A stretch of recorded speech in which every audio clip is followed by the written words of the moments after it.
দেশ জুড়ে হঠাৎ করে এলপিজি সিলিন্ডার বিক্রি বন্ধের ঘোষণায় উদ্বেগে পড়েছেন ভোক্তারা।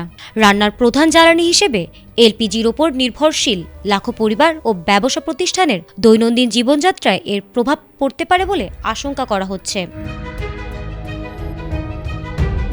এলপি গ্যাস ব্যবসায়ী সমবায় সমিতি লিমিটেড জানিয়েছে, আজ থেকে সারা দেশে এলপিজি সিলিন্ডার সরবরাহ ও বিক্রি বন্ধ থাকবে। দাবি আদায় না হওয়া পর্যন্ত এই সিদ্ধান্ত বহাল থাকবে বলে সংগঠনটি জানিয়েছে। বুধবার এক নোটিশের মাধ্যমে এ ঘোষণা দেওয়া হয়েছে। নোটিশে বলা হয়েছিল ৮ জানুয়ারি থেকে বাংলাদেশের সব এলপিজি বিপণন ও সরবরাহ কার্যক্রম বন্ধ থাকবে।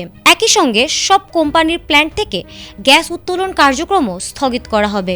এর ফলে বাজারে নতুন করে এলপিজি সিলিন্ডার সরবরাহ বন্ধ হয়ে যাওয়ার শঙ্কা তৈরি হয়েছে।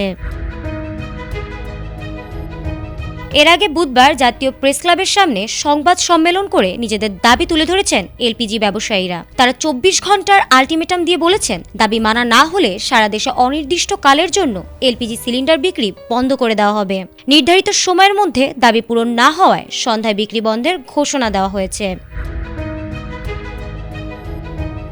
সংবাদ সম্মেলনে ব্যবসায়ী সমিতির নেতারা জানিয়েছেন, Bangladesh energy regulatory commission BERC ১২ KG LPG সিলিন্ডারের মূল্য ১৩০৬ টাকা নির্ধারণ করেছে।